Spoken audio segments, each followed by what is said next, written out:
Gustavo Gómez es Caracol Radio. 7:47. ¿Qué sería de nosotros en este país sin los bomberos? Una institución maravillosa, respetable, digna de todo nuestro cariño. Tan es así que cuando algunas personas cumplen funciones delicadas, con tacto, con tino, con razón, se les llama bomberos. Nos acompaña un bombero a esta hora.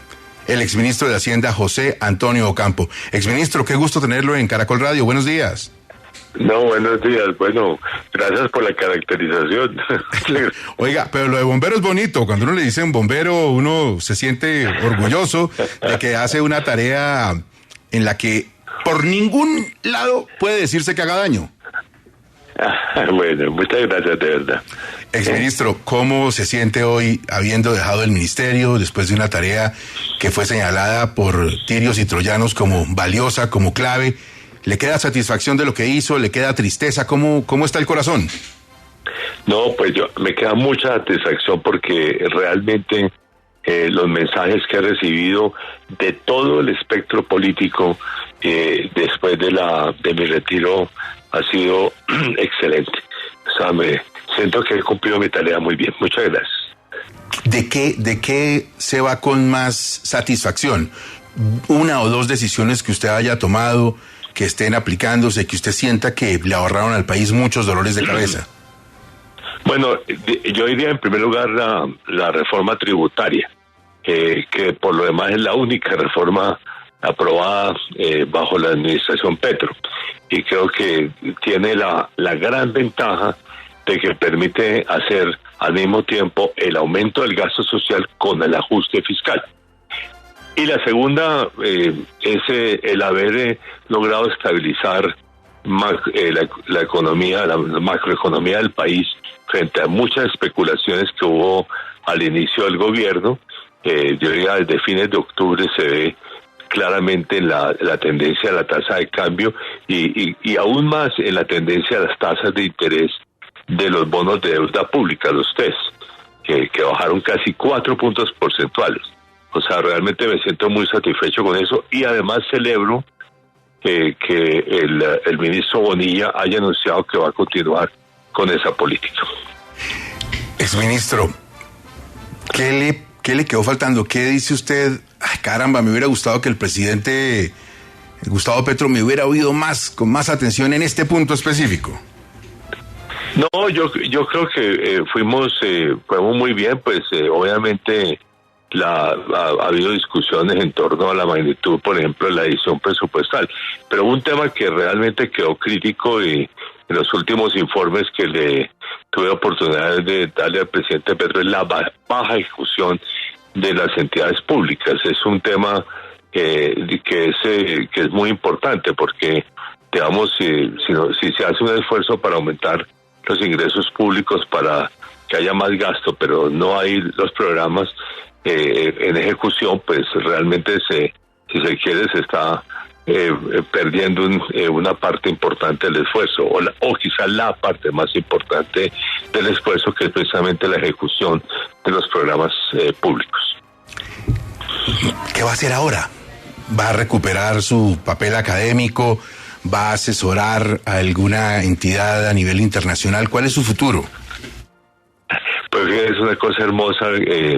Hubo una grabación que hicieron en el ministerio para mi despedida y la primera que habló fue mi secretaria y me dijo: usted me dijo la primera vez que le gustaban más que le llamaran profesor que ministro. Y en efecto, lo que yo he hecho la mayor parte de mi vida es ser profesor e investigador y me vanaglorio mucho de eso. Yo creo que soy el economista que ha publicado más en la historia de Colombia. Caramba, una cantidad de publicaciones. ¿Cómo queda su relación con el presidente Petro? ¿Lo asesoraría en el futuro? ¿Seguirá siendo usted una voz escuchada o prefiere marginarse totalmente de esa actividad? No, yo le he expresado, pues en particular al ministro de Hacienda, Bonilla, que estoy dispuesto a apoyarlo cuando lo considere pertinente. Y tuve un almuerzo la semana pasada con la ministra del Trabajo, y le dije que yo encantado le apoyaba, sobre todo en la reforma, el proyecto de reforma que hicimos conjuntamente, que es el de pensiones. Entonces yo estoy esperando que poder seguirle ayudando para que sea aprobada esa reforma.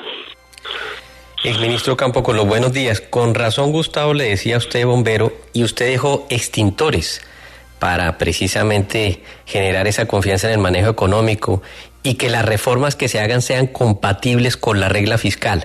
Por eso le pregunto, ¿la reforma a la salud tal y como está cumple con esos parámetros de tener esa confianza sobre para los inversionistas y de ser compatible con la regla fiscal? Bueno, realmente estamos todavía en una situación muy incierta en la reforma de la salud, porque no sabemos exactamente qué se va a generar como consenso.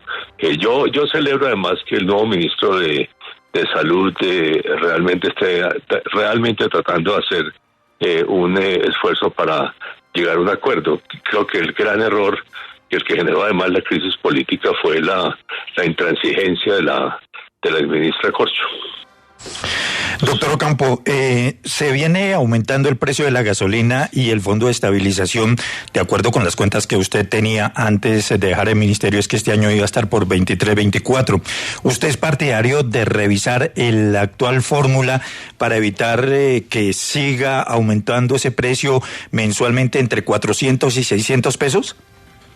Pues mire, yo estoy en desacuerdo, y ya se lo expresé de hecho al ministro de Hacienda, Bonilla, por un motivo incluso muy simple, porque digamos eso lo que va a generar es que haya menos utilidades de Ecopetrol, y realmente lo que estábamos haciendo era utilizar los dividendos de Ecopetrol para pagar el déficit. Entonces este año se está pagando el déficit del año pasado, y el año entrante pues habrá que pagar el déficit de este año. Entonces si digamos Ecopetrol a través de ese mecanismo obtiene menos utilidades, pues va a tener que pagarse el puro presupuesto nacional el déficit del Fondo de Estabilización. Creo que es un error. Creo que se debería seguir utilizando el mecanismo que estábamos utilizando. Si pudieran, en el mejor de los sentidos, darle un consejo al nuevo ministro de Hacienda, ¿qué sería? No, yo creo que él lo ha expresado muy bien. Digamos, el respeto por la regla fiscal, la estabilidad macroeconómica y la autonomía del Banco de la República. ¿Cómo quedan sus relaciones con los entendidos en la economía y con otros exministros de Hacienda? Siempre hay un debate, una discusión, las cifras, en fin. ¿Cómo se siente frente a ellos? No, yo curiosamente creo que logré más apoyo de lo que yo incluso pensaba inicialmente. Entonces yo realmente me siento muy satisfecho porque la opinión generalizada sobre mi gestión ha sido muy positiva. Doctor Ocampo, una de las preguntas que se le hizo al nuevo ministro de Hacienda era si se preveía una segunda reforma tributaria. Él mencionó en principio que no, también mencionó algo con relación al tema de mayor carga tributaria para las personas naturales. En su concepto, ¿se requiere en los próximos tiempos reforma tributaria en este gobierno, sí o no? No, yo creo que es mejor, de hecho él lo dijo así, que no en este gobierno, que se requerían más reformas tributarias hacia el futuro para descargar la carga tributaria de las empresas y aumentar la de las personas naturales de altos ingresos. Yo estoy de acuerdo con eso, pues lo dije claramente en los debates sobre la reforma tributaria. Y lo otro que sí dijo, y de hecho estaba yo ya comenzando a trabajar en esa materia con varios equipos, incluyendo con la misión de descentralización, con las acciones de gobernadores y alcaldes, es una reforma tributaria territorial, que digamos en la terminología le llamé una racionalización de la estructura tributaria de los departamentos y municipios. Yo creo que el ministro Bonilla está muy en esa línea y además conoce a fondo pues la estructura tributaria territorial en su función pasada como secretario de Hacienda de Bogotá. Doctor Ocampo, al Banco de la República, a su junta directiva se le fue la mano subiendo las tasas de interés de referencia a este 13,25%, afectando el crecimiento de la economía, desacelerando el crecimiento. Pues sobre ese tema hay mucha discusión. Usted puede ver las diferentes posiciones que se adoptaron en la última junta y puede incluso tratar de adivinar la mía. Porque es confidencial. Claro. Sí, eso sí. Exministro, ¿sabe usted que dentro de unos pocos días, en 15 días más o menos, se va a conocer por fin por parte de la Agencia Nacional de Hidrocarburos el muy esperado informe de reservas? Lo que a mí me cuentan, señor ministro, es que va a decir algo como que tenemos petróleo y gas para 7,5 años o un poquito menos. Si eso le hubiera correspondido a usted todavía en el ministerio, la conclusión sería ¿cuál? ¿Que necesitamos seguir explorando o que no es necesario? Yo creo que eso tenemos que verlo en función de las expectativas en materia exportadora de petróleo. Que yo siempre dije en estos debates cuando era ministro que había 3 transiciones: la energética, la exportadora y la fiscal, en las cuales el petróleo juega un papel importante en todas. Y la más difícil, de hecho, la exportadora. Un momentico. Adelante, ministro, lo escuchamos. Entonces, la exportadora es la que yo quiero ver cuáles son las predicciones de Ecopetrol sobre exportaciones de petróleo y qué significa eso en términos de balance de pagos. ¿Queda tranquilo con el manejo que se le viene por delante de Ecopetrol? Bueno, yo espero que sí. Más aún creo que en el plan de desarrollo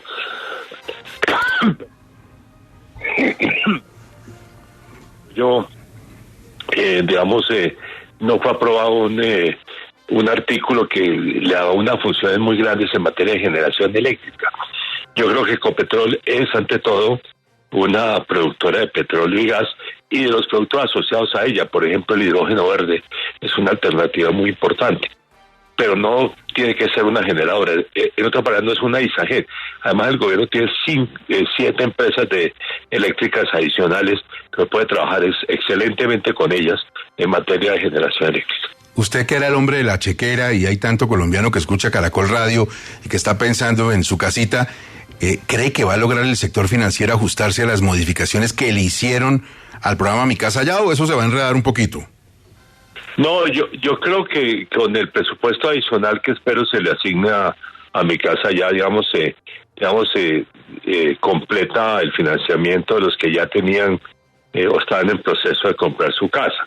Y de todas maneras queda el programa hacia adelante mucho más enfocado en ciudades intermedias y en pequeñas poblaciones, que me parece que fue un acierto de la ministra. Le voy a hacer la última pregunta, exministro.